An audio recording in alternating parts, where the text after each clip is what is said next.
Na palavra de Deus está escrito: de graça recebeste, de graça dai. Ajude-nos a compartilhar o Evangelho. Dê o seu like, inscreva-se no nosso canal e ative o sininho. Obrigado. Mas há um Deus nos céus que revela os segredos. Ele revelou o que vai acontecer no fim dos dias.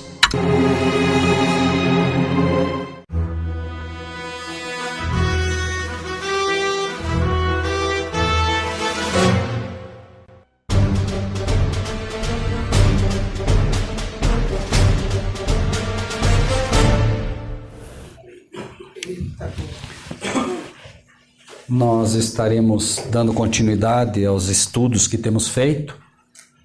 Nesta noite vamos falar um pouquinho mais de profecias, avançando, no livro de Apocalipse, hoje no capítulo 10. Lembram-se que nós falamos aos irmãos que nós precisaríamos pelo menos estudar um pouco do livro do Santuário, no livro de Hebreus, para que pudesse ficar claro a todos nós que Deus tem, de fato, um caminho, e esse caminho dele, ele revela aos seus servos. Nunca é demais lembrar, meus amados irmãos e irmãs, quando Deus diz o teu caminho está no santuário, Deus não está dizendo isso pura e simplesmente porque ele quer mostrar que ele tem um caminho. Na verdade, ele quer mostrar aos seus servos, às suas servas, que os caminhos que ele traça são caminhos que ele abre aos seus servos para que eles saibam exatamente o que ele está fazendo. E quando nós estudamos, inclusive, o livro do santuário, as lições do santuário, nós vemos e encontramos lições que outras pessoas não vão conseguir ver. Por isso, como já estudamos aqui, é dito: Senhor, por que lhes fala por parábolas? Para que vendo, não vejam, ouvindo, não ouçam e não entendam. Parece até absurdo que um Deus de amor em algum momento diga: olha, para que ouvindo não ouçam, e vendo não vejam. Mas na verdade não é que Deus não quer que as pessoas não vejam, é que elas simplesmente rejeitam o que está à frente delas e aí Deus não pode revelá-las. Se Deus dá algo para você, um caminho para você andar, um degrau para você pisar, e você não quer andar nesse degrau, você vai ficar ali. Entende? E as pessoas que forem avançando, fazendo aquilo que Deus lhes pede, vão recebendo mais. É simples assim. Quanto mais você caminha em direção ao que Deus tem te ensinado, Deus vai te dar mais. Agora, se Deus te diz: escuta, isso você não deve fazer, e você escolhe fazer, você vai ficar parado naquele lugar até você aceitar que você precisa fazer o que Ele te pede. É por isso que hoje muita gente sofre com não entender aquilo que Deus quer lhes revelar. Porque pararam em um caminho onde Deus está dizendo: marche, faça, e ele diz: não faço, isso aqui não é assim. É o que acontece, infelizmente. O livro de Apocalipse, então, no capítulo 10, a partir do versículo 5... Observem que nós estamos seguindo mais ou menos uma sequência no Apocalipse, Começamos no capítulo 1 e vamos avançando, vez por outra a gente volta, para o livro de Hebreus, João, para poder fortalecer aquilo que estamos apresentando, Capítulo 10, então, versículos 1, vamos ler do versículo 1 até o versículo 11, tá bem? Vi outro anjo forte que descia do céu, vestido de uma nuvem, e por cima da sua cabeça estava o arco celeste, e o rosto era como o sol, e os pés como colunas de fogo. Tinha na mão um livrinho aberto, e pôs o pé direito sobre o mar e o esquerdo sobre a terra. E clamou com grande voz, como quando brama o leão. E havendo clamado, os 7 trovões fizeram soar as suas vozes. E sendo ouvidas dos 7 trovões as suas vozes, eu ia escrevê-las, mas ouvi uma voz do céu que dizia: sela o que os 7 trovões falaram e não o escrevas. E o anjo que via estar sobre o mar e sobre a terra levantou a mão ao céu E jurou por aquele que vive para todo sempre, o qual criou o céu e a terra, o céu e o que nele há, a terra e o que nela há, e o mar e o que nele há, e que não haveria mais demora. Mas nos dias da voz do sétimo anjo, quando tocar sua trombeta, se cumprirá o segredo de Deus, como anunciou aos profetas seus servos. E a voz que eu do céu tinha ouvido tornou a falar comigo e disse: vai e toma o livrinho aberto da mão do anjo que está em pé sobre o mar e sobre a terra. E fui ao anjo dizendo-lhe: dá-me o livrinho. E ele disse-me: toma-o e come-o. E ele fará amargo o teu ventre, mas na tua boca será doce como mel. E tomei o livrinho da mão do anjo e comi-o. E na minha boca era doce como mel, e havendo-o comido, o meu ventre ficou amargo. E ele disse-me: importa que profetizes outra vez a muitos povos, nações, línguas e reis. Amados irmãos e irmãs, sejamos francos. O que é que nós entendemos dessa leitura do Apocalipse? Muito pouco, não é? Sejamos francos com Deus, não é? Convenhamos, você lê algo, me deu o livrinho, eu comi, o livrinho era doce na boca, ficou amargo no estômago. Eu não entendi nada. Vejam, tudo que Deus espera do seu povo é exatamente isso. Senhor, eu não entendi nada. Não adianta mentir para Deus, sabe? Infelizmente, em muitas igrejas, lê-se isso. Nem digo, porque o Apocalipse hoje até as pessoas nem ler não querem mais, né, pastor? Tem medo até de ler, né? Mas convenhamos, meus amados irmãos, o que mais se vê hoje, infelizmente, o que é? Lê, né? Lê, amém, glória, aleluia, e fica por isso mesmo. Convenhamos, irmãos, sejamos francos, acontece muito isso da pessoa ler e a pessoa não entendeu nada. E a pessoa, né, amém, glória, aleluia, por um hábito que ela tem, mas ela gostaria do quê? O que ela gostaria? De entender, não é? Lembrem-se sempre, o que é o Apocalipse? Quem lembra? Apocalipse 1. Revelação de Jesus Cristo, a qual Deus lhe deu para mostrar aos seus servos as coisas que brevemente devem acontecer. Pelo seu anjo as enviou, que as notificou a João, seu servo. Então o que é o Apocalipse? Qual é o propósito do Apocalipse? Mostrar aos servos de Deus o que vai acontecer, amém? Mas aí, infelizmente, o que acontece é que a maioria não tem a coragem de dizer: Senhor, eu não entendo. E tudo que Deus espera é o quê? Se Deus te dá algo, né, que é difícil, tudo que Ele quer é que você diga: Senhor, eu não entendi. Ótimo, filho. Então vamos lá, eu vou te explicar. Ou será que Deus deu o Apocalipse e diz assim: vamos fazer o seguinte, vamos fazer o Apocalipse, vamos escrever ele bem difícil, e aí quando eles iam pedir, nós vamos, se virem aí. Não é assim, irmãos. Nosso Deus é um Deus de amor. Ele, na verdade, tornou isso aqui o mais fácil possível. O problema é que nós estamos tão mal que não entendemos. Né? Isso geral, nós não estamos falando aqui, todos nós estamos com um problema, né? Agora, claro que à medida que a gente começa a estudar, começa a ficar mais claro. Essa igreja, por exemplo, hoje, os irmãos aqui que têm participado podem ter certeza. O que vocês já aprenderam aqui é muito mais do que milhares de igrejas têm. Muito mais. Hoje vocês conseguem ler trechos já do Apocalipse e explicar para os outros, não é? Vocês conseguem já ensinar coisas que ministros, presbíteros, anciãos não sabem, né? Mérito de vocês? Não. Méritos de quem? De Deus.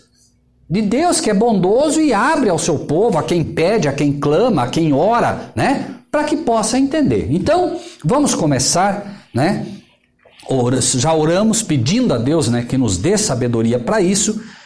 Versículo 1 do capítulo 10, então.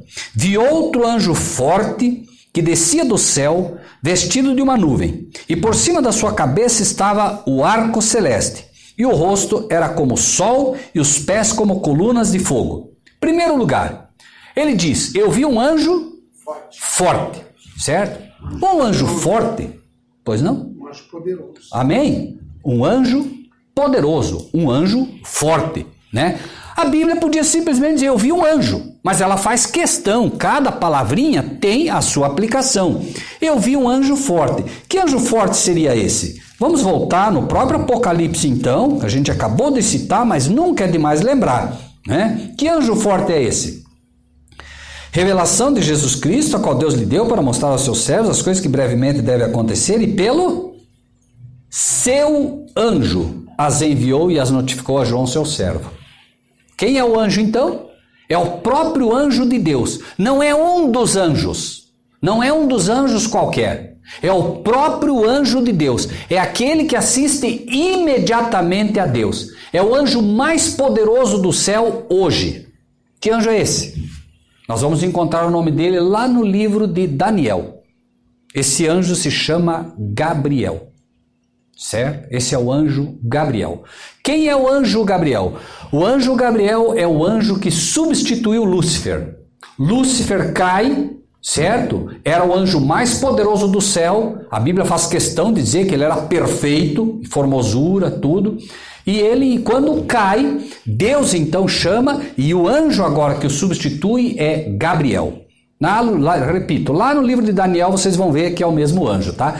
Esse é o anjo, vejam bem. Tentem imaginar o seguinte, irmãos. Quando nós pensamos no Evangelho, quando nós pensamos no plano da redenção, quando nós pensamos no plano da salvação, nós só nos preocupamos conosco. Isso é um fato, a gente só se preocupa com a gente. Então, quando alguém diz assim, escuta, esse é o anjo mais poderoso do céu, isso não impacta muito a gente. Porque tudo bem, não, maravilha, o anjo... Mas é preciso entender, amados irmãos e irmãs, que de todos os anjos que Deus tem, milhões e milhões, milhares e milhares, de toda a criação de Deus, Deus escolhe o principal anjo dele, e o principal anjo dele é o que está incumbido de notificar aos servos de Deus na terra o livro do Apocalipse. Isso é fantástico. Quantos anjos Deus tem à sua disposição? Quantos? Milhares e milhões de milhões. Mas este é o anjo mais poderoso do céu. Isso quer dizer o quê? Isso quer dizer que quando você abre o livro do Apocalipse e começa a estudar, você está sendo auxiliado por quem? Pelo anjo mais poderoso do céu. E tem que ser. Sabe por quê? Porque sendo o livro de Apocalipse a revelação de Jesus Cristo aos seus servos, no momento que uma igreja se dispõe a abrir o livro do Apocalipse para estudar, pergunto, o diabo sabe ou não sabe da importância do livro do Apocalipse? Sabe? E o que ele tem feito com esse livro nas igrejas? Muito bem, muito bem. Claro, deixar de lado. E como ele faz isso? Usando os seus anjos caídos.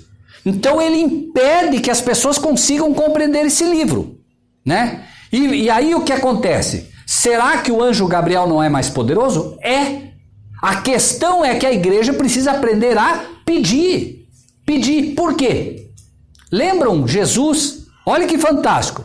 Jesus chegou, estava um dia alguém que tinha um problema seríssimo. Paralítico, cego, mudo. O que Jesus fazia?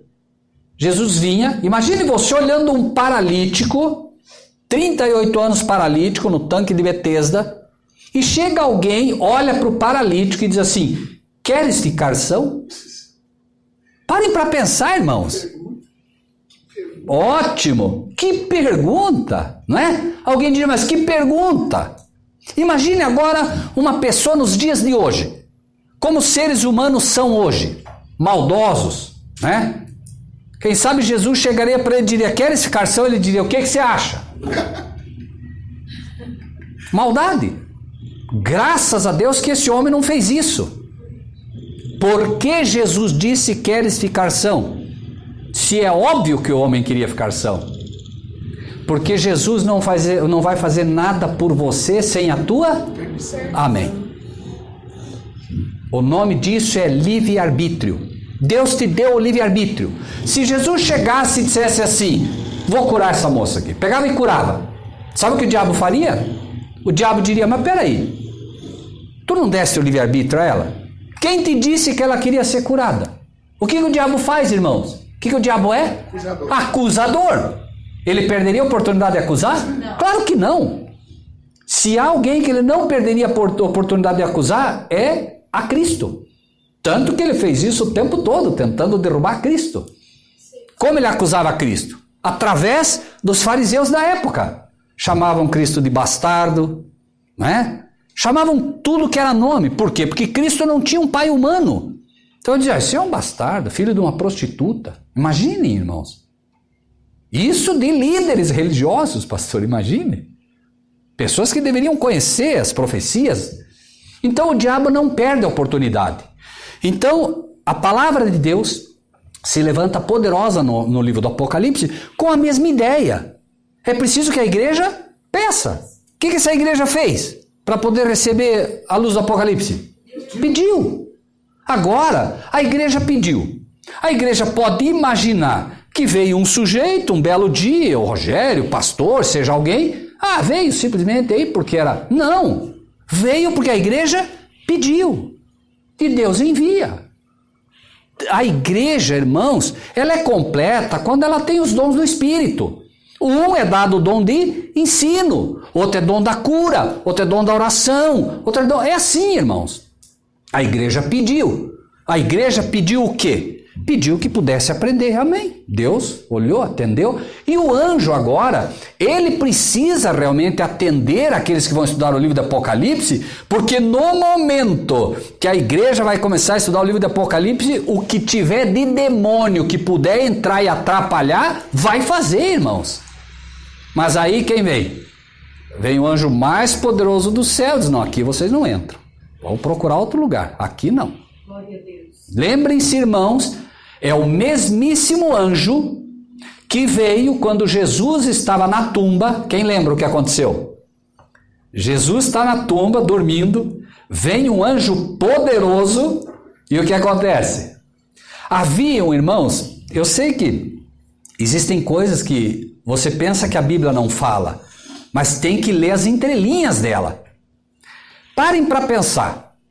O diabo, através dos fariseus e de Pilatos, que lavou as mãos, tirou a vida do Filho de Deus. O que os fariseus disseram? Olha, lembre-se que ele falou que ia ressuscitar 3 dias depois. Então vamos pegar, Pilatos, você pega um monte de guarda e põe lá guardar aquela sepultura lá. Porque senão daqui a pouco eles vão lá, vão roubar o corpo dele e vão dizer que ele ressuscitou. Porque eles não acreditavam que Jesus iria ressuscitar. Então estava cheio de soldado, cheio, não era 1, 2, não, cheio de soldado fazendo o quê? Cuidando para que ninguém roubasse aquele corpo. Só que o que acontece? Daqui a pouco Gabriel vem. E o que eles contaram depois? O que aconteceu quando Gabriel chegou perto? Caíram todos. Olha o poder desse anjo. Mas os homens caíram ali. Só que ali também estava cheio de quê? De demônios. Os demônios também estavam lá, porque não queriam que Jesus ressuscitasse. Ficou algum? Não. Por quê? Olha o poder desse anjo de Deus. Gabriel. É um terremoto, né, quando ele vem, e aí eles desmaiam, os anjos caídos correm todos, porque não suportam a presença. Vejam, estamos falando, não estamos nem falando de Cristo que estava na tumba, e não estamos falando do Pai, porque o Pai se vem, né, não sobrava ninguém, certo? Então vem o anjo e não fica ninguém. Esse anjo, irmãos, é o anjo que está abrindo e notificando a igreja do livro de Apocalipse. Eu pergunto para vocês, o que vocês acham? O Pai, que é Deus, o nosso Pai, tem o seu filho numa tumba. Vocês acham que ele vai mandar qualquer anjo para... vem você mesmo aqui. Não. Irmãos, é o Filho de Deus que estava naquela tumba. O anjo mais poderoso vem. Olha a honra que nós temos ao estudar o livro do Apocalipse. O mesmo anjo que Deus incumbe de ir lá tirar seu filho da tumba. Levanta, filho do Deus vivo, teu pai te chama. Irmão, se a autoridade desse anjo por parte do Pai A autoridade desse anjo fez com que não ficasse um anjo caído. Por que nós duvidaríamos de que não entra um anjo caído aqui, quando se estuda o livro do Apocalipse? Porque os irmãos acham, irmãos, que quando estudamos esse livro, eu não sei se vocês já perceberam isso, eu tenho tido o privilégio de pregar em muitas igrejas. Irmãos, por um momento agora, fechem os olhos, todos vocês, fechem os olhos. Fechem os olhos, apenas fechem os olhos, não digam nada.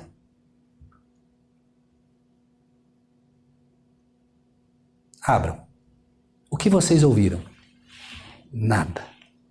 Sabe o que é isso? Reverência absoluta. Sabe quem faz isso?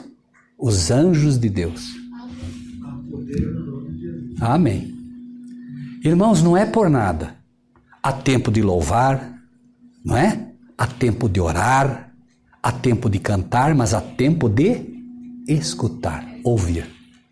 Você vai nas igrejas hoje, é difícil ouvir a voz de Deus. Por quê? Por quê, pastor? Muita complicação. As pessoas não sabem mais o tempo de louvar, não sabem mais o tempo de orar, não sabem mais o tempo de escutar. E convenhamos, irmãos, eu pergunto a vocês, se nós realmente acreditamos que quando o pastor está falando aqui na frente, se nós acreditamos realmente que quando o irmão está falando inspirado por Deus, pergunto, não é de bom tom ouvi-lo? Será que vale a pena, se nós acreditamos que Deus está falando através do seu servo, será que vale a pena ficar conversando um com o outro? Será que vale a pena ficar olhando para o céu, para cima, para o teto? E convenhamos, irmãos, isso é o que mais se vê nas igrejas hoje. Uma irreverência absoluta, né? Por quê? Porque não se entende que há anjos poderosos, anjos realmente poderosos, e eles fazem esse trabalho.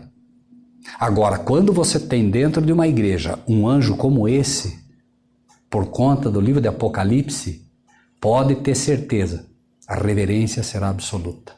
Porque eles é que colocam esse silêncio na igreja. Ou vocês acham que os anjos entram todos desordenados, fazendo uma confusão na igreja? Não. Eles entram em silêncio e saem em silêncio. Lembre-se de Isaías, né? Quando os anjos falam, o que eles falam é Santo, Santo, Santo é o Senhor dos Exércitos. Isso é o que eles falam. Por quê? Porque eles reconhecem que na igreja está a presença de Cristo. E se há a presença de Cristo, convenhamos, né?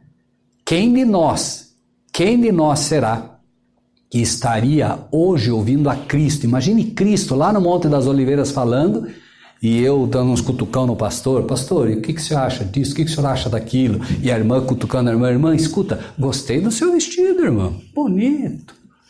Os irmãos acham realmente que alguém faria isso ouvindo Jesus pregar?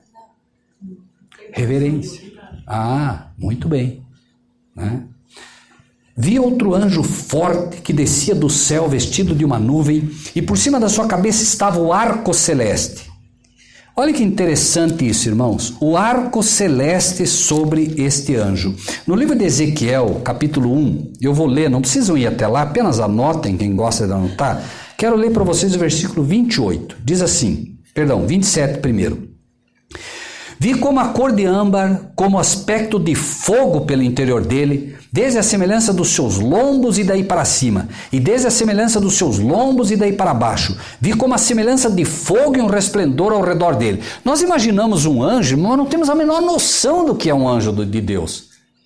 É poder puro, é de cegar os olhos, é de cair desmaiado. Entendem? Nós só suportamos porque o anjo vela essa glória toda, porque senão a gente caia tudo duro aqui. Todos. Como o aspecto do arco, vejam bem, como o aspecto do arco que aparece na nuvem no dia da chuva. O que é isso? Qual é o arco que aparece no dia da chuva? Amém. E o que o arco-íris nos diz? Esse anjo, então, vem com o arco celeste. Por que ele vem com o arco celeste? Para lembrar o ser humano que um dia, há muito tempo atrás, caíram as águas do dilúvio. Mas aí o que Deus disse? Deus fez aparecer o quê? O arco, dizendo, olha, essa é uma promessa que eu faço para vocês, que nunca mais eu derramarei as águas do dilúvio sobre a terra. Esse anjo traz o cumprimento da maior promessa que o cristão pode ter. Qual é a maior promessa que o cristão pode ter? A maior de todas. Salvação. Esse anjo vem com esta promessa fantástica da salvação do ser humano, que está próxima, que está iminente. E por quê? Porque este arco faz parte, né, e se vê nesse anjo. A maior promessa que o cristão tem é: eu vou, mas eu vou voltar. Eu vou preparar lugar para vocês. E quando eu voltar, o que eu vou fazer? Eu vou levar vocês comigo. Essa é a promessa que esse anjo traz. Por isso, quando se olha para ele, este anjo traz o cumprimento da maior promessa que existe para o cristão. O que nós mais desejamos, o que nós mais devemos desejar é a vinda de Cristo. Glória a Deus. Se nós não desejamos a vinda de Cristo, alguma coisa está errada na nossa vida. Eu já vi pessoas que se dizem cristãs dizer o seguinte: acaba não, mundão. Esse mundão tá bom. Esse mundo tem algo de bom, irmãos, para o cristão? Não tem mais nada. E nós, se nós realmente desejamos a vinda de Cristo, irmãos, com certeza, não dá para falar da vinda de Cristo sem, infelizmente, falar da destruição do mundo. Que sinal haverá da tua e do fim do mundo? Não é isso? Veja, não há como falar da vinda de Cristo e não falar do fim do mundo. Não há como. Porque Cristo vem não para destruir o mundo, mas ele vem para acabar com o pecado. E o mundo jaz no maligno. Então, quando ele vem, obviamente, ele vem buscar os dele. Vai levar os dele. Mas o mundo vai ser? Tem que ser. Por quê? Porque Deus quer destruir a terra? Não. A terra está contaminada pelos seus moradores. A terra toda está contaminada, irmãos. Deus vai refazer essa terra inteira. Mas para refazer essa terra, primeiro ele tem que acabar com o pecado. Por quê? Porque se você simplesmente diz assim, vejamos, vamos imaginar o seguinte: a irmã, apenas hipoteticamente, a irmã está cheia de veneno no corpo, certo? Ela foi trabalhar com o marido na lavoura e se encheu de veneno. E agora ela está com uma série de feridas no corpo todo, certo? E o médico diz assim: olha, o problema é que você está com muito veneno no corpo e esse veneno está criando feridas. Pergunto, agora o médico diz assim: vamos tratar da ferida que tudo vai ficar bem. Vai resolver? Não. Por quê? Claro, ele vai tratar da ferida, vai dar remédio para tirar dor, mas daqui a pouco as feridas fazem o quê? Voltam. Então é preciso primeiro tirar o veneno. Deus não pode refazer essa terra se primeiro ele não tirar o veneno. Ele tem que limpar a terra do pecado para daí ele poder refazê-la. Porque infelizmente, irmãos, né, as pessoas hoje, lembrem-se de Paulo. Paulo disse, tem tudo a ver com o que o pastor acaba de dizer. Paulo diz: os judeus pedem sinais. Né? O judeu é o cristão hoje. Ou será que é lá só o judeu? Não. Os cristãos pedem, ou os crentes pedem sinais, milagres. Vejam bem, olha só o que ele diz. Os crentes pedem milagres. Aí as igrejas têm milagre, pastor, estão abarrotadas. Os crentes pedem milagres. Os gregos pedem sabedoria. Então você traz, por exemplo, os gregos são os gentios, são os ímpios. Como eles não conseguem, né, ver beleza na palavra de Deus, eles querem o quê? Eloquência. Né? Eles querem aqueles sermões que são sermões eloquentes, né? Não abre a Bíblia para não. Vamos falar de inteligência emocional. Vamos falar de... Isso aí não está na Bíblia, inteligência emocional? Onde que está isso? E gente que hoje está preparada com neurolinguística, com uma série de coisas. Claro que a inteligência emocional, se usada aos olhos do que é a Bíblia, falar da mente de Cristo é uma coisa, mas o que está aí é neurolinguística.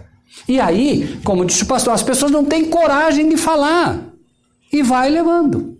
As pessoas não têm coragem de se levantar e dizer isso está errado, está errado. E aí as igrejas sofrem. Por quê? Porque as pessoas não têm coragem de apontar o pecado pelo nome. E é preciso colocar, porque senão as pessoas vão sendo enganadas. Pergunto, um católico que adora imagens, pergunto, ele tem o direito ou não tem de saber o que é verdade? Você foi chamado para quê? Para alisar o santo dele? Ou para dizer, olha, por favor, eu amo você, mas não está certo isso. Isso aí não é bíblico. Isso não é nosso papel. Com carinho, com amor, mas é para falar. Porque senão, irmãos, nós vamos ser o quê? Coniventes. Um dia Deus vai dizer assim, escuta, cadê o teu vizinho? Não, o meu vizinho, não sei. Mas peraí, veja, lembrem o que aconteceu com Caim. Caim, onde é que está o teu irmão? Acaso o Senhor é o guardador do meu irmão? Vocês acham que essa pergunta é só para Caim? Um dia vão dizer, escuta, onde é que está o teu irmão? Onde é que está o teu vizinho? Onde é que está o teu amigo? Onde é que está o teu colega de trabalho? Ah, não, senhor, sabe o quê? Ele era um católico lá, roxo. Não, falei para ele, sabe o que eu falei para ele, senhor? Você vai para o inferno porque você está aí adorando essas estátuas. E eu te mandei falar isso para alguém? Não, senhor, eu fui lá na igreja pregar, naquela igreja lá, me deram espaço, eu dei um pontapé na santa que eu joguei. Eu te mandei fazer isso? Não. Não é assim que se conquista as pessoas. Nunca vamos conquistar as pessoas desse jeito. E tem, infelizmente, homens que acham que é assim, mas não vai ser. Alertar com amor. É o que Jesus fazia. Vocês acham que Jesus pegou o chicote quando ele viu que estavam fazendo uma casa de negócio? Já vi gente pregar, inclusive, que Jesus desceu o chicote nos sacerdotes. Jesus não acertou ninguém com o chicote. Jesus instalou o chicote para os animais saírem de lá. Mas ele não bateu em ninguém. Imagine Jesus batendo em alguém com um chicote, irmãos. E a gente ouve, não, Jesus pegou o chicote e precisa ver, deu em todo mundo lá. Irmãos, só quem não conhece a Jesus fala algo assim. Né? Então a gente aprende, Jesus falava, fez o que tinha que fazer ou não fez? Fez. Imagine você chegar hoje um ser, entrar lá no Vaticano, cheio de papa, bispo, padre, toda aquela, e ele chegar com um chicote e dizer, saiam todos daqui, saiam tudo daqui. Imagine só a autoridade. E eles, correram todos. Né? Mas imagine o problema que você arruma. Quem esse louco pensa que é? Né?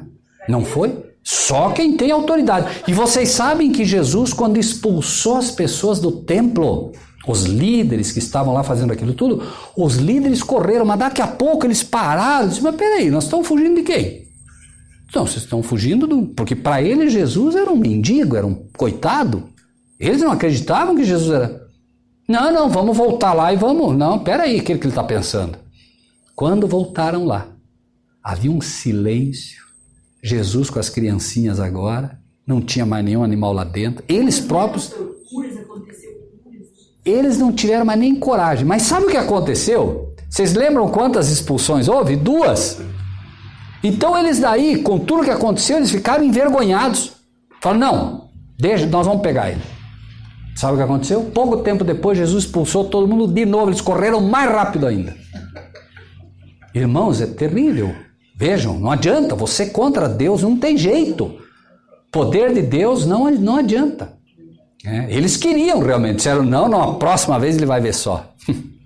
Correram mais, por isso digo, né? Vamos tentar seguir aqui, tem muita coisa, né, pra gente aprender, enfim, né? Então, e o rosto era como o sol e os pés como colunas de fogo, poder, né? Por isso nós falamos, o anjo quando se aproxima, né, seus passos, de tal forma, tal poder nos passos que ele dá, que os anjos caídos, os guardas todos, né, eles simplesmente desmaiaram, né? Tinha na mão o livrinho aberto e pôs o pé direito sobre o mar e esquerdo sobre a terra. Quem lembra disso, dessa passagem? Livrinho aberto. Nós já estudamos, mas vamos voltar um pouquinho, só para deixar isso claro. Está no livro do Apocalipse. Apocalipse. No mesmo livro que estamos, né? Capítulo 5. 5:1.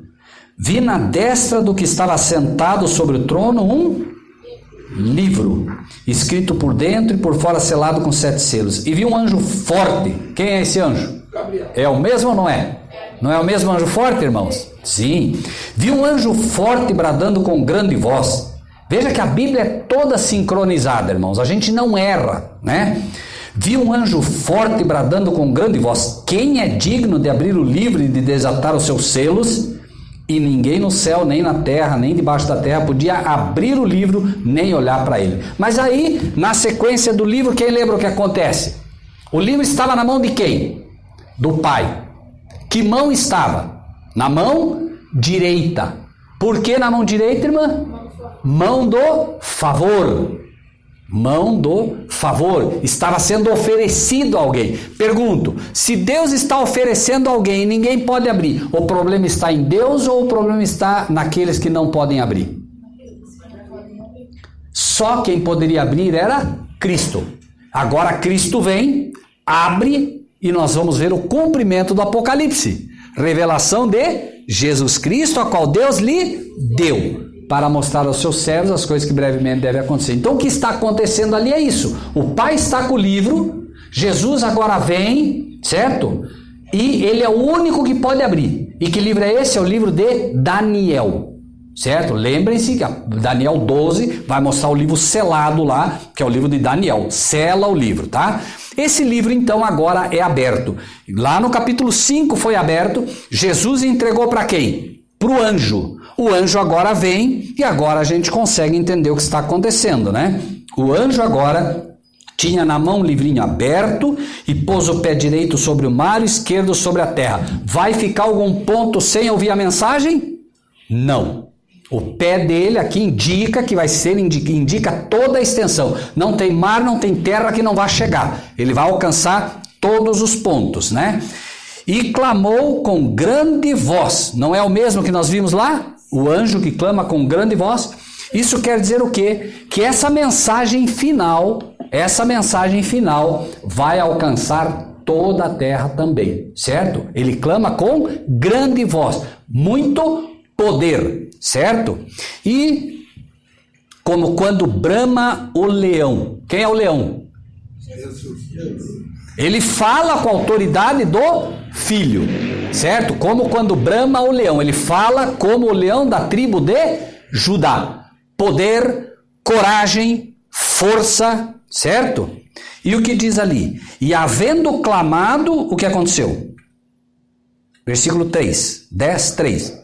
Os 7 trovões fizeram soar as suas próprias vozes. Trovões. Os trovões, para que os irmãos não esqueçam, os trovões refletem a voz do Pai. Trombetas refletem a voz do Filho.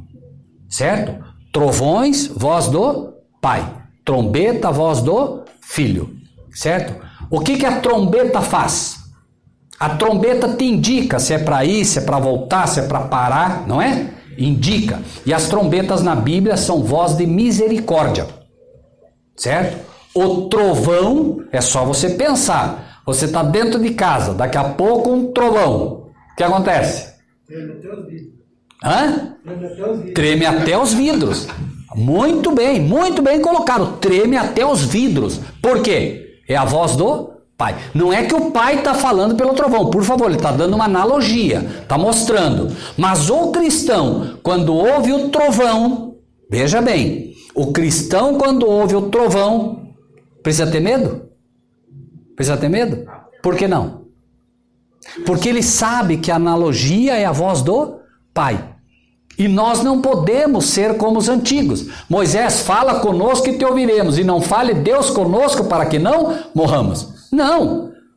Quando Jesus vai ser batizado, quem falou, eis o meu filho amado em quem me comprazo? Quem que falou? Óbvio que é o Pai. Eis o meu filho amado em quem me comprazo. Os cristãos que já haviam sido batizados entenderam que era o pai dizendo, eis o meu filho amado em quem me comprazo. E os ímpios? Imaginaram que era um trovão. Entendem?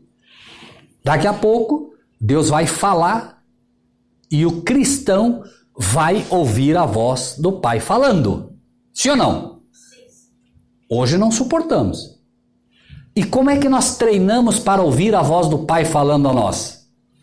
Exatamente o que estamos fazendo hoje.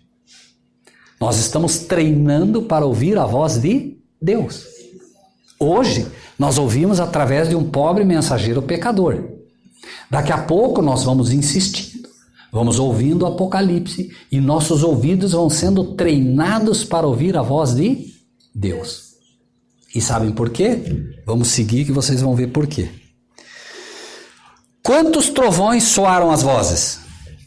7. 7 é número da plenitude. Muito bem. Esta é a última mensagem dada ao povo. Última. Mas não é uma mensagem de misericórdia. Por favor, não se enganem.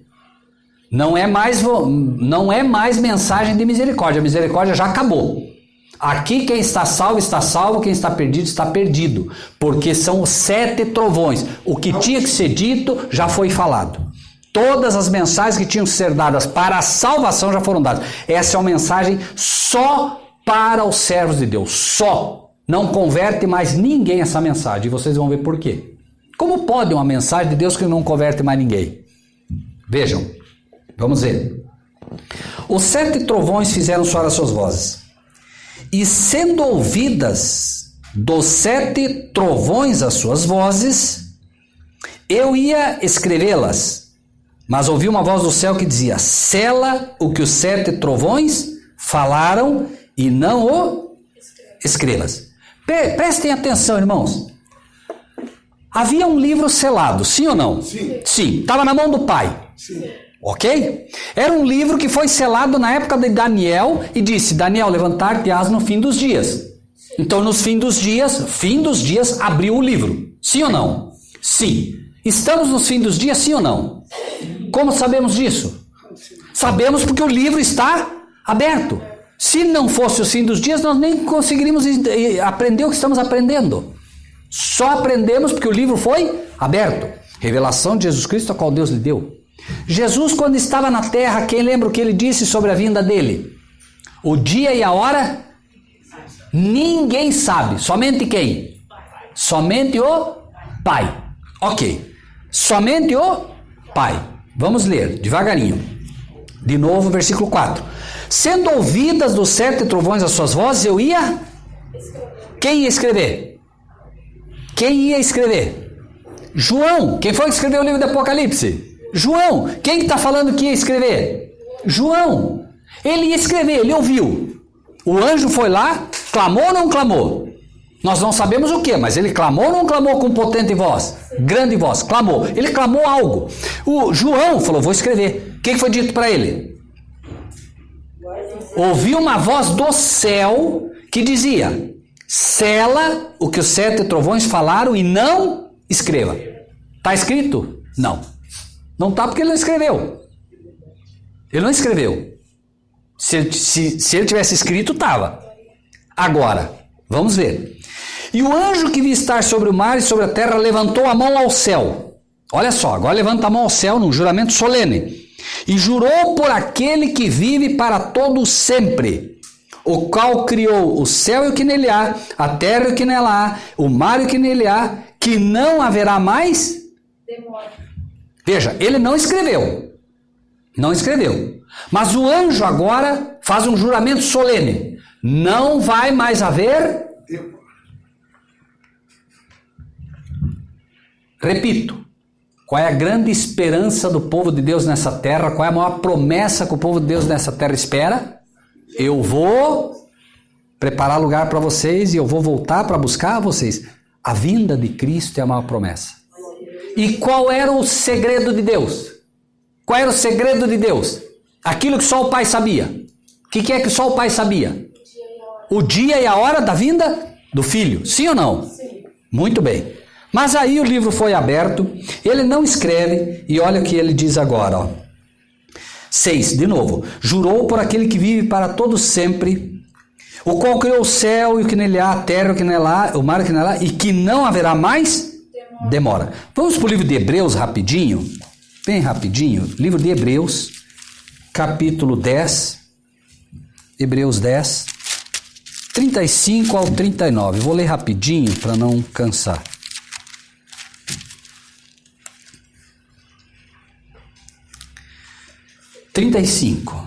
Não rejeiteis, pois, a vossa, que tem grande e avultado galardão, porque necessitais de paciência, para que depois de haverdes feito a vontade de Deus, possais alcançar a...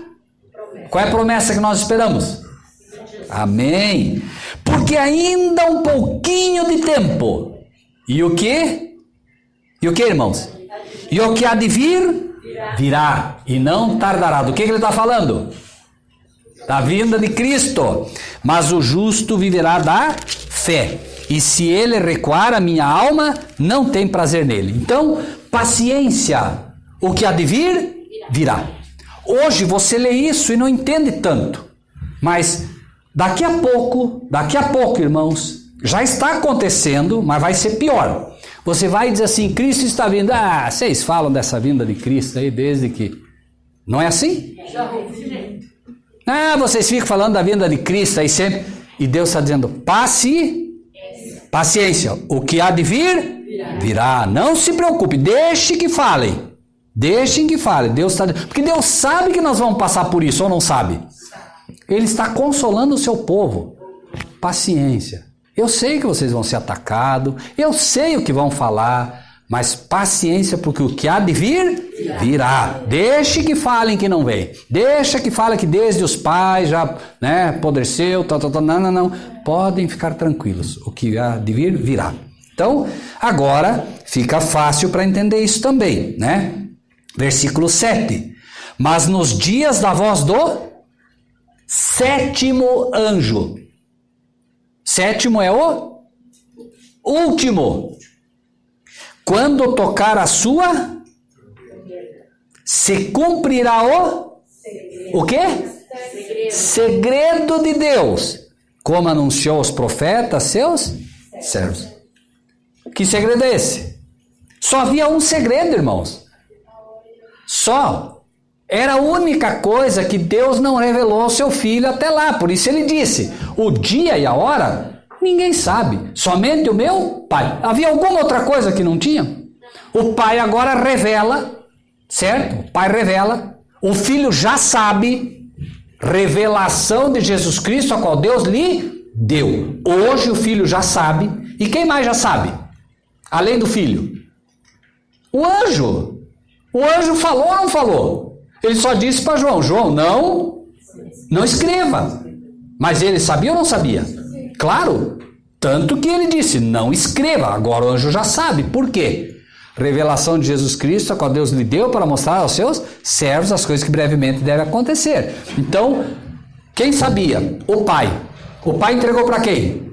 Para o Filho. O Filho entregou para quem? Para o anjo. E o anjo trouxe o livro aberto. Por que o livro aberto?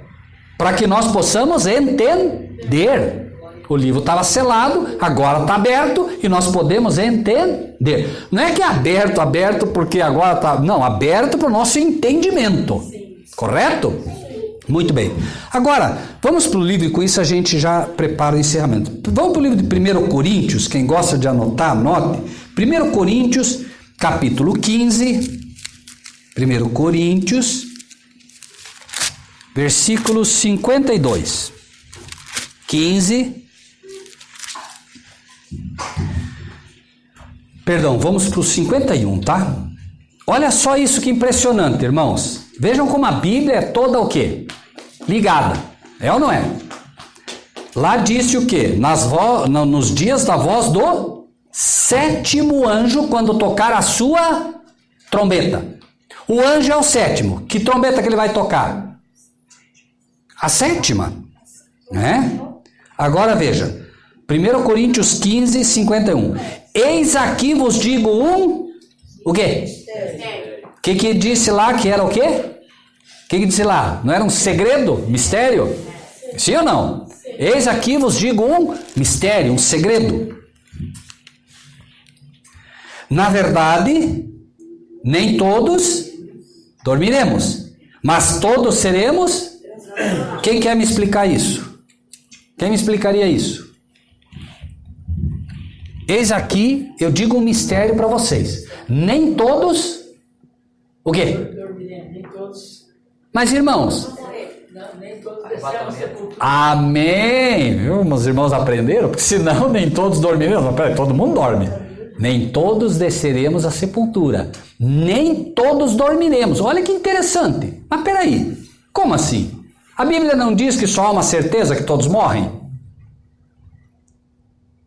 Nem todos dormiremos. Claro, a certeza que está lá é de que todos dormem, todos morrem. Porém, este é um grupo especial. Quem são esses? Nem todos dormiremos. Qual é esse grupo que não dormirá? Primeiro, oi? Amém. Esses são os 144 mil que não vão conhecer a morte. Nem todos dormiremos. Por quê? Porque quando Cristo vier, ele vai encontrar a gente viva ou não vai? Sim ou não? Será gente que não conheceu a sepultura, sim ou não? Sim, mas, vejam bem, nem todos dormiremos, mas todos seremos. Essa é a glorificação. Então veja, você não morre, você está vivo. Mas eu te pergunto, você consegue atravessar a estratosfera com Cristo? Não. Você precisa ser transformado. Então, todos serão transformados. O que isso quer dizer também? Irmãos, quando o povo de Deus vai estar aí, vamos considerar pela fé que nós faremos parte dos 144 mil. Então nós estamos aguardando a vinda de Cristo, certo? Qual é o exemplo que nós temos de alguém que foi trasladado? Elias e quem mais? E Enoque. Muito bem. Elias e Enoque. Foram trasladados mortos ou vivos? Conheceram a morte? Não. Nem todos dormiremos. Deus já nos deu exemplo do que Ele é capaz de fazer. Certo? Ele já levou 2 como exemplo para nós. Ah, não, senhor, mas eu já não mostrei para vocês. Eu já dei o exemplo. Eu não trouxe Enoque para mim. Eu não trouxe Elias para mim. E vocês? Ainda não aprenderam que vocês devem vir no espírito de Elias? Qual era a diferença? De quem ele falou que veio no espírito de Elias? João Batista. Ele disse. Os discípulos chegaram para ele, Senhor, por que eles dizem que Elias tem que vir primeiro? Elias já veio e fizeram com ele tudo o que quiseram. De quem que ele estava falando? João Batista, que eles mataram finalmente por Herodes. Porque foram eles que entregaram João Batista para Herodes. Certo? E Jesus disse o que de João Batista? Na verdade, eu lhes asseguro que dos nascidos de mulher não houve profeta igual João Batista. Por quê? Porque houveram profetas excepcionais. João Batista, em algum momento, teve dúvidas. Vão lá e perguntem para Jesus se é ele mesmo que eu espero ou se vem outro. Ele teve dúvida ou não teve? Mas mesmo assim ele é chamado de profeta mais excepcional que pisou a face da terra. Dos nascidos de mulher. Por quê? Porque ele anunciou a vinda de Jesus. Eis o Cordeiro de Deus que tira o pecado do mundo. Ele anunciou a vinda do Filho de Deus vindo como um ser humano. Nós anunciamos a vinda do Filho de Deus vindo como o Rei. Eu pergunto, o que é mais glorioso? O que é mais glorioso, irmãos? Anunciar a vinda do Filho como o Filho do Homem ou como o Rei dos Reis e Senhor dos Senhores? Então não se trata, irmãos e irmãs, de nós sermos melhores que João Batista. Muito pelo contrário. Muito pelo contrário. É exatamente por sermos infinitamente piores que Deus diz, eu vou mostrar o meu poder na fraqueza deles. Eu vou dar a esses poder como não foi dado a ninguém na face da terra. E sabem por que também? Para que a luta não seja desigual. A Bíblia, no livro de Apocalipse, capítulo 12, diz que o diabo desceu a voz e tem grande ira, porque tem pouco tempo. Pergunto, um ser extremamente poderoso fez o que fez e agora ele sabe que tem pouco tempo. Vocês acham que ele vai perder tempo? Não. Vai agir com todo o poder. Sabe por quê? Porque Deus agora vai permitir que ele haja com todo poder. Senhor, mas daí nós não temos chance. Tem sim. Porque eu vou deixar ele agir com todo o poder, mas eu vou dar a vocês também um poder que nunca houve igual. Glória a Deus. Entendem, irmãos? E mais, João Batista, sendo o maior profeta que pisou na terra, segundo Jesus, veio no poder e no espírito de Elias. Então nós vamos juntar, agora Deus vai juntar o poder de Elias e o poder de João Batista que foi dado, para dar ao povo de Deus que vai dar a mensagem final. Irmão, se isso não é glorioso, o que é? Lembram quando os profetas dizem, bem-aventurados sois, porque os profetas quiseram ver o que vós vedes e não puderam. Não tenho dúvida que se os profetas de Deus tivessem que poder escolher um tempo, escolheriam o tempo de agora. Porque ao mesmo tempo que nós olhamos só horror, só confusão, ao mesmo tempo Deus vai manifestar o seu poder de uma forma toda gloriosa. E ter o privilégio de ver Cristo vindo nas nuvens do céu. Ah, será que eu vou ver? Isso não importa, irmãos. Isso não importa. Isso aí não importa. Importa que nós temos um convite para isso. Se não chegarmos lá, amém, outros chegarão. Não há problema nisso. Mas nós temos o convite. Nós temos o convite. Né? Se nós estamos estudando essas coisas, é porque Deus não vai revelar para nós algo se nós não tivermos o privilégio de participar. Entende? E podem ter certeza de uma coisa. Os anjos estão anotando o que eu estou falando para os irmãos agora e irmãs. Vamos imaginar que dos que estão aqui, que vão pregar essa verdade, que vão procurar fazer e obedecer o que Deus tem ensinado, através da sua palavra, através das suas leis. Todos que realmente disserem, não, eu já entendi, eu quero ser obediente a Deus, né? Eu quero obedecer às leis dele, todas eu quero obedecer. Todos aqueles que realmente derem o seu melhor procurando honrar a Deus através da obediência e pregarem a vinda dele. E as pessoas dizendo, não, vocês falam isso, tal. Aqueles que descansarem, que dormirem, diz que, né, uns não dormirão. Aqueles que dormirem ressuscitarão antes para ver a vinda de Cristo. Glória a Deus! Isso está lá no livro de Daniel, é a chamada ressurreição parcial.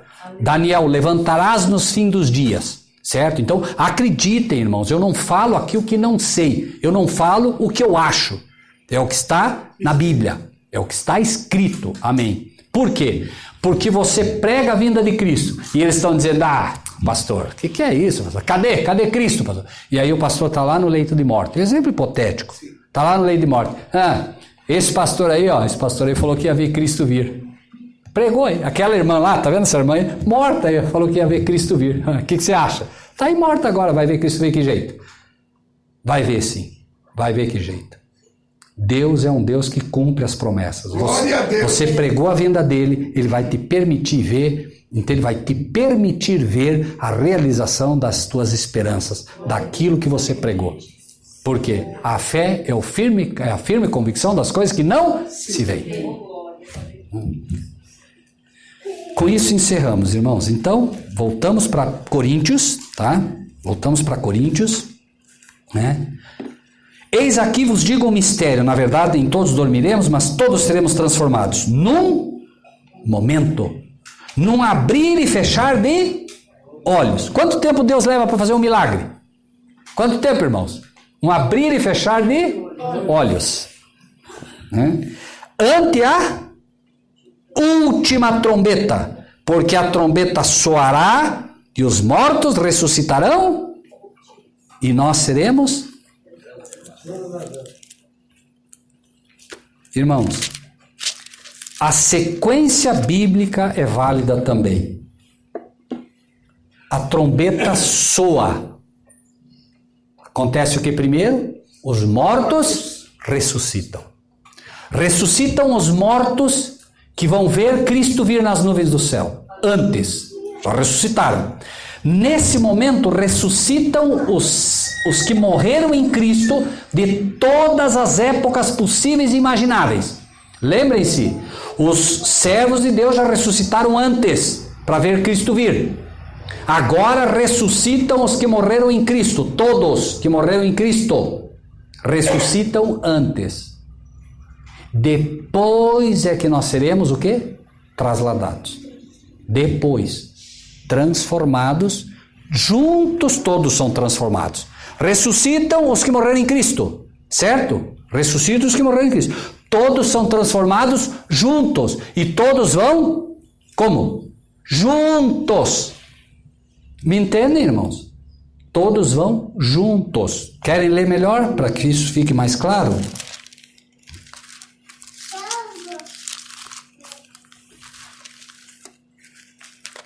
1 Coríntios, tá? 15, 51, 52 e 53. Eis aqui vos digo o mistério. Na verdade, nem todos dormiremos, mas todos seremos transformados. Num momento, num abrir e fechar de olhos ante a última trombeta. Porque a trombeta soará e os mortos ressuscitarão incorruptíveis e nós seremos transformados. Por quê? Convém que isso que é corruptível se revista da incorruptibilidade e que isso que é mortal se revista da imortalidade. E quando, vejam bem, quando isto que é corruptível se revestir da incorruptibilidade e isto que é mortal se revestir da imortalidade, os mortos vão se revestir da imortalidade. Os vivos não precisam se revestir da imortalidade porque já são transformados e agora eles já têm a imortalidade. Então cumprir-se-á a palavra que está escrita: tragada foi a morte na vitória. Onde está, ó morte, o teu aguilhão? Onde está o inferno, a tua vitória? Ora, o aguilhão da morte é o pecado e a força do pecado é a lei. Então, o que acontece? Ninguém vai antes, ninguém vai depois. A promessa de Cristo é para todos. Os que estiverem vivos são glorificados, são transformados em incorruptíveis e os que morreram são revestidos da imortalidade. Por que são revestidos da imortalidade? Porque morreram. Agora, aqueles que estão vivos simplesmente seguem a sua vida. Por quê? Vida eterna. Nunca conhecerão a morte. Esta é a vida eterna que se mede pela vida de Deus. Ou seja, a vida eterna daqueles que não conhecerão a morte, se, vejam bem, irmãos, não vamos entender errado, se o pastor estiver vivo quando Cristo vier, a vida eterna para ele já, o quê? Já começou, ou não? Claro, por quê? Porque se ele não vai morrer, a vida eterna dele já começou, ou não? Sim ou não, irmãos? Sim. Claro, porque se não vai morrer, ele está vivo. Está aqui há 10, 20 anos, Deus o sabe. Cristo vem, A vida eterna dele já começou quando ele nasceu. Não vai conhecer a morte. Agora, claro, aqueles que passam pela sepultura, não. Tá bem até aqui, amados irmãos? Então, que Deus lhes abençoe grandemente. O pastor faz o encerramento para nós, pastor? Amém. Na palavra de Deus está escrito que nós devemos compartilhar o que recebemos. Assim, se você gostou desse vídeo, dê o seu like, inscreva-se no nosso canal e ative o sininho.